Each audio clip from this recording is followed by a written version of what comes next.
এই নামাজ আমাদের আজকে দেখবেন যে সমাজের মধ্যে যদি আপনি সত্য কথা বলেন, সঠিক কথা বলেন, তাহলে আপনার থেকে মানুষ অনেক দূরে সরে যায় না? যায় কিনা? আপনি যখন দেখবেন যে সৎ কাজের আদেশ, অসৎ কাজের নিষেধ, এই দুইটা যখন আপনি করবেন, সৎ কাজের আদেশ দিতে খুব সহজ। আপনি যখন সৎ কাজের আদেশ দিবেন, সকলেই সেটা সাদরে গ্রহণ করবে।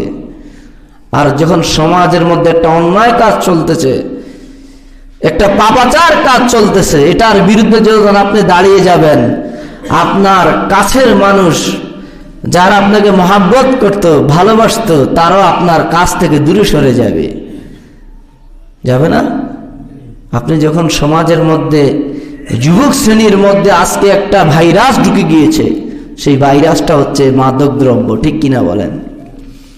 এই মাদকের বিরুদ্ধে যদি আপনি বলতে যান যুবকদেরকে, সকলেই দেখবেন যে আপনার বিরোধিতা শুরু করে দিবে না?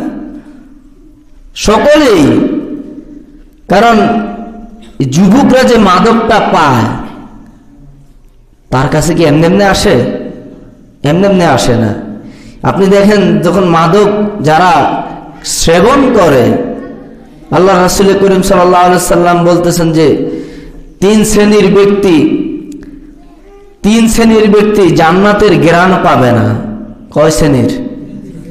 এর মধ্যে একজন হচ্ছে যারা মাদক সেবন করে, যারা নেশা জাতীয় যত দ্রব্য রয়েছে সকল কিছু পান করে, তারা জান্নাত তো দূরের কথা, জান্নাতের ঘ্রাণও পাবে না। বলে না নাউজুবিল্লাহ। আমরা রাসূলের উম্মত হয়েছি। আমরা কি জান্নাত যেতে চাই কিনা? জান্নাতে যেতে চাই কিনা? যদি সামান্য একটি জিনিস সেটা যদি আমরা সেবন করি, তাহলে আমাদের উপর জান্নাত যাওয়া যাবে? আমরা কি জান্নাতে যেতে পারবো? আরেক শ্রেণীর ব্যক্তি হচ্ছে যারা দয়ুস। আর দয়ুস লা ইয়াদখুলুল জান্নাহ, দয়ুস কখনো কোশ্চিন কালো জান্নাতে যাবে না। দয়ুস কাকে বলা হয়? দয়ুস বলা হয় তাদেরকে যাদের আল হায়াউ শুবাতুম মিনাল ঈমান, যাদের হায়া, যাদের লজ্জা, যাদের শরম নাই, তারাই হচ্ছে দয়ুস। এখন বলবেন যে দয়ুস আমরা তো সাধারণ সমাজের মধ্যে ব্যবহার করি, যারা মহিলা বেপরদায় চলাফেরা করে, ঠিক কিনা বলেন? তাদের ক্ষেত্রে ব্যবহার করি না? যেটা দয়ুসের মতো, বেড়ার মতো চলাফেরা করে, বলি না?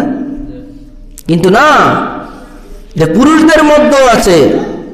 পুরুষদের মধ্যে তারাই যারা অন্যায়ভাবে মানুষের সম্পদ লুণ্ঠন করবে, যারা অন্যায়ভাবে মানুষের জায়গা দখল করবে, যারা অন্যায়ভাবে মানুষকে মারবে, মানুষের উপর প্রহার করবে, মানুষের উপর কড়া নজরে তাকাবে, যারা সমাজের মধ্যে মাদক দ্রব্য, মাদক সেবন করবে, তারাই হচ্ছে দয়ুস। দয়ুস শুধু নারীরা শুধু অন্যায়ভাবে চলাফেরা করলে, বেপরদা চলাফেরা করলে তাদেরকে শুধু বলা হয় না, নারী এবং পুরুষ দুজনের মধ্যে দয়ুস রয়েছে, ঠিক কিনা বলেন? আছে না? আজকে আমাদের সমাজে এত বিশৃঙ্খলা কেন? একটাই কারণ হচ্ছে কেউ কাউকে মানতে চায় না। মানতে চায়? এখন আমরা মুরব্বী শূন্য হয়ে যাচ্ছি। আগেরকার যুগে দেখা যেত, আমরা যখন ছোট্ট ছিলাম তখনও দেখতাম যে বাড়ির যিনি মুরব্বী ছিল, তার যেই কথার যেটা দাম ছিল, এখন আর সেটা নাই। এখন সবাই মুরব্বী সেজে বসে আছে না? আজকে আমরা মুরব্বী শূন্য। এই কারণে আমাদের সমাজের মধ্যে কলহ, বেজাল লেগেই আছে, একটার পর একটা লেগেই আছে। তাই সৎ কাজের আদেশ এটা দিতে হবে না? নির্দেশ কার? আল্লাহর নির্দেশ না? আল্লাহর নির্দেশ।